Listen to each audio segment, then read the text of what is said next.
The letter was 3 pages long. It arrived on a Tuesday, September 14th, in a standard white envelope with a return address in Columbus, Ohio.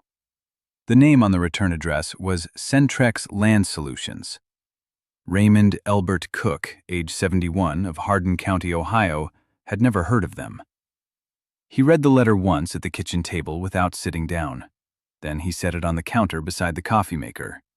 Then he went outside and walked to the far fence line and stood there for 22 minutes. A neighbor driving past on County Road 9 later said he looked like a man who had been told something that couldn't be true. What the letter said, in language that was clean and precise and entirely confident, was this.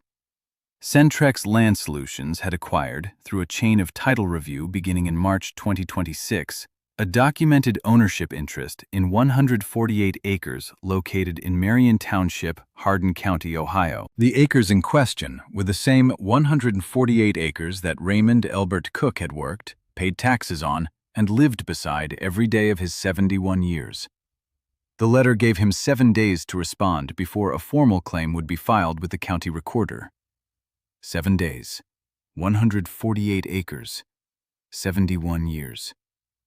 He had not been the first one they sent that letter to. Raymond's father, Donald Cook, purchased the farm in 1961 for $18,400. He was 34 years old at the time. He paid for it in 2 installments, the first in April of that year, the second in November, and he kept both payment receipts in a brown envelope taped to the inside back cover of the farm's deed. Donald Cook was a man who did not trust memory. He trusted paper. Donald farmed soybeans and corn on the 148 acres until 1988, when a tractor accident left him unable to work more than half days. Raymond, who was 34 that same year, the same age his father had been when he bought the land, took over the full operation without discussion. There was no paperwork between them. There was no need for paperwork between them. The land would pass to Raymond when Donald passed. That was understood the same way weather was understood. Donald Cook died on February 9, 1994, at Hardin Memorial Hospital. He was 67 years old. He died on a Wednesday morning, and by Thursday afternoon Raymond had found the deed, the 2 payment receipts, and a handwritten note tucked inside the brown envelope that said only, "Keep the records, all of them, every year." Raymond Cook had followed that instruction for 32 years without missing a single year. The land itself was not beautiful in any dramatic sense. The soil in Marion Township ran dark and clay-heavy, productive in wet years and punishing in dry ones. There was a drainage ditch that ran 600 feet along the eastern edge, hand-dug by Donald Cook's own father before the county road was paved. There was a stand of oak trees in the northwest corner, none of them less than 60 years old. Raymond's mother was buried under the largest one. Her name was Edna. She died in 2003. Raymond had not remarried after his wife Carol passed in 2017. He was 62 when she died. He continued farming 148 acres alone, with seasonal help from 2 men who had worked for him for 11 and 14 years respectively. He grew corn and soybeans in rotation. He paid his taxes on time every year. He had paid his property taxes every year since 1994. 32 consecutive years, the same county, the same parcel ID, the same land. He had the receipts to prove it. The name on the Centrex Land Solutions letterhead was not the name of anyone who made decisions at Centrex. The man who made decisions was named Kyle Harmon. He was 31 years old. He had an MBA from Ohio State University and a title that read Regional Acquisitions Director, which he had held for 14 months. His job, stated simply, was to identify parcels of land with clouded titles, old deed gaps, unrecorded transfers, probate oversights, and file ownership claims before the current occupants understood what was happening. He was compensated partly on a base salary and partly on a quarterly bonus tied directly to the number of successful claims filed. Centrex had filed 23 successful claims in the prior 18 months. Raymond Cook was target number 24. Harmon's team had spent 2 hours and 40 minutes reviewing the Cook parcel. The review consisted of a chain of title search that identified a gap in the recorded deed transfer between Donald Cook's 1961 purchase and Raymond's formal inheritance in 1994.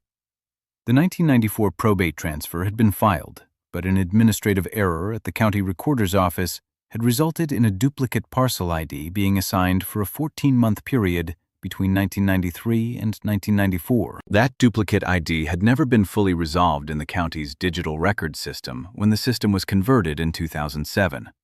It was a clerical artifact, 33 years old, invisible to anyone not looking for it.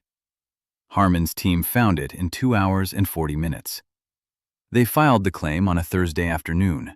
Raymond received the letter on a Tuesday. He had 7 days. Raymond Cook did not own a computer. He called his nephew Daniel, who worked in Findlay, and who drove out that Tuesday evening and read the letter twice. Daniel said they needed a lawyer. Raymond said he knew that.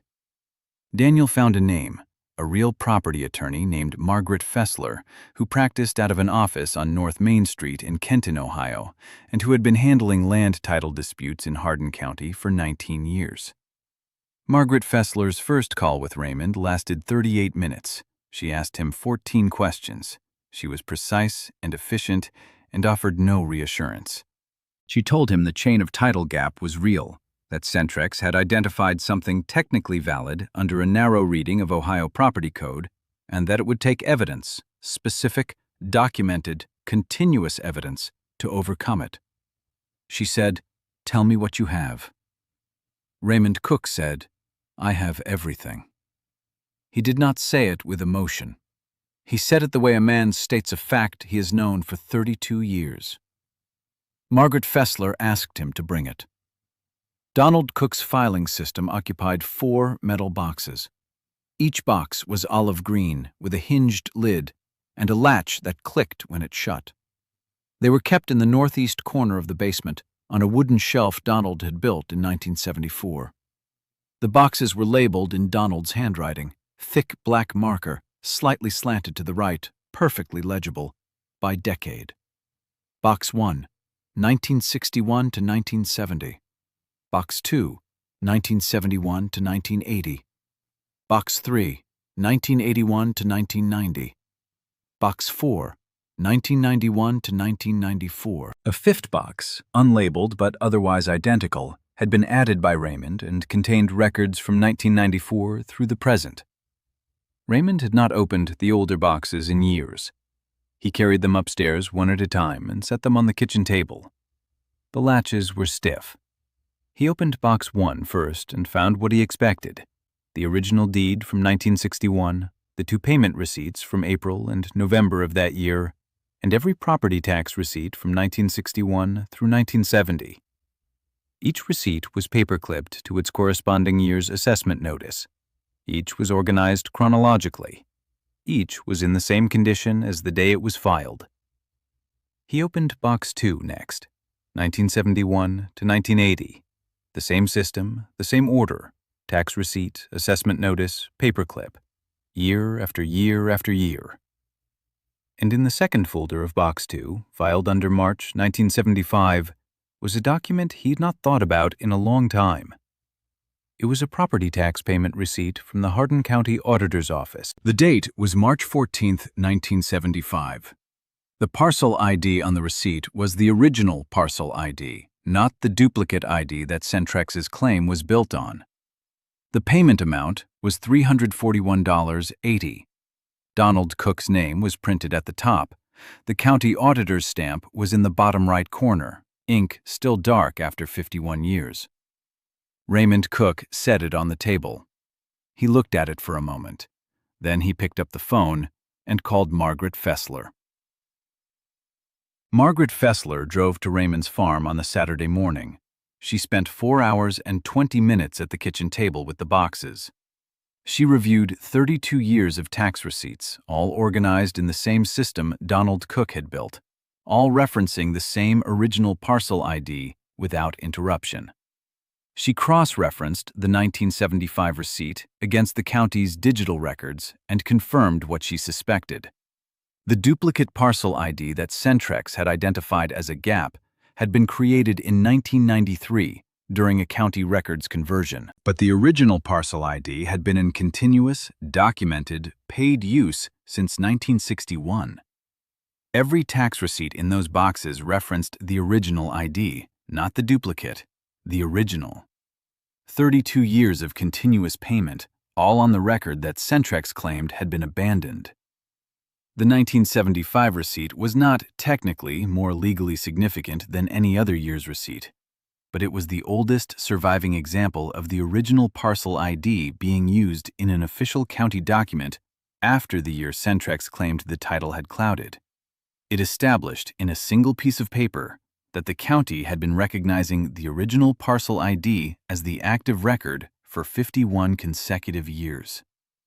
Centrex's entire claim was built on a clerical error the county itself had never acted on, because it had been continuously superseded by 51 years of payments under the original ID. Margaret Fessler stacked the receipts in chronological order and put them back in the boxes. She said, "I need to file a formal response by Friday." She said, "I think we're all right." She said it the way a person says something they believe but will not commit to fully until they have seen the other side's documents. Raymond said, "Do what you need to do." The hearing was held on November 4, 2026, in Courtroom 2 of the Hardin County Common Pleas Court. The room was small, with wood-paneled walls and a single American flag in the corner behind the bench. The air inside was cool and still. Judge Patricia Ann Schiller had served on the Hardin County bench for 22 years. She had read both filings the night before. Kyle Harmon arrived at 9:02 in the morning with 2 lawyers and a paralegal. He wore a charcoal suit. The lawyers carried matching black folders. One of them, the senior one, named Caldwell, had a way of arranging papers on the table that suggested he had done this many times and expected it to go the same way it always did. Raymond Cook arrived at 9:06. He wore a white button-down shirt and dark trousers. His work boots had been polished for the trip. He sat beside Margaret Fessler and placed his hands flat on the table and did not move them. Caldwell spoke for 21 minutes. He was articulate and thorough and built the argument carefully. The chain of title gap was real, the 1993 duplication was real, and Centrex's claim under Ohio Revised Code was technically sound. He cited 3 precedents and quoted from the county's own records conversion documentation. Margaret Fessler responded in 2 sentences. She said that the chain of title gap Centrex had identified had been created by a county clerical error and had been continuously superseded by 51 years of property tax payments under the original parcel ID, the earliest surviving record of which dated to 1975. She said she had the receipts. She placed the stack on the table. Judge Schiller received them. She read for 6 minutes without speaking. No one in the room spoke. Caldwell made a small adjustment to his folder and did not repeat it. Harmon looked at the stack of paper and said nothing. Judge Schiller set the 1975 receipt on top of the stack and looked at it for a moment. Then she looked at Caldwell and asked one question. She asked, "At any point between 1993 and the filing of this claim, did Centrex or any prior holder of the claimed interest pay property taxes on this parcel under the duplicate ID?" Caldwell said, "No, Your Honor." Judge Schiller said, "No further questions." Her ruling was delivered 4 days later, in writing, 6 pages long. The language was direct. Centrex Land Solutions' claim was dismissed in full.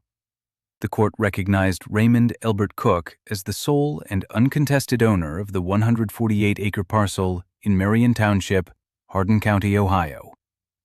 Centrex was ordered to pay $47,200 in legal fees and court costs.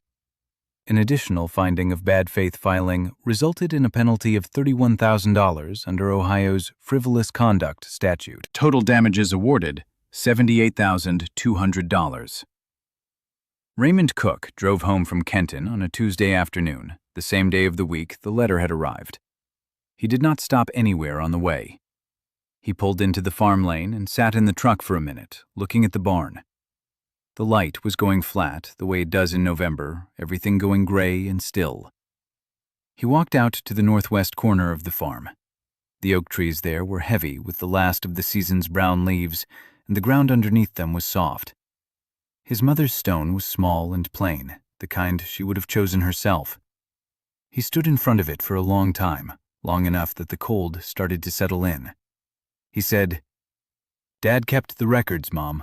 Every one of them." Then he turned and walked back through the field toward the house.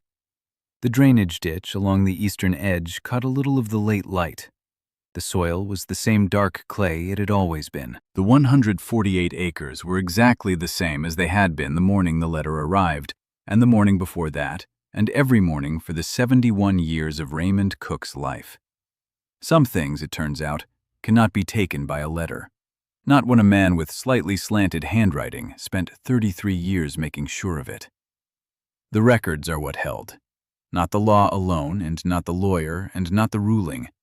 The records, kept in olive green boxes in a basement corner, in a system so simple and so consistent that a county court needed 6 minutes to understand what it was looking at. Donald Cook filed his last receipt in February 1994, 3 weeks before he died. He wrote the year on the tab the same way he had written every year before it. The handwriting was the same. He did not know, in February of 1994, that 32 years later, that system would be placed on a courtroom table and end a claim filed by people who had spent 2 hours and 40 minutes trying to take what he had spent a lifetime protecting. He knew something, though. He knew enough to write the note.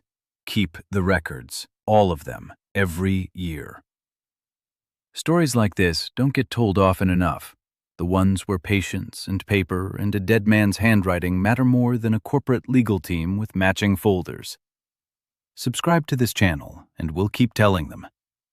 Next time, a 74-year-old woman in rural Kentucky who received a notice that her family's water rights, held continuously since 1938, had been quietly sold to a development company 2 counties away. What she found in her late husband's workshop changed everything. We'll see you there. Paste your script.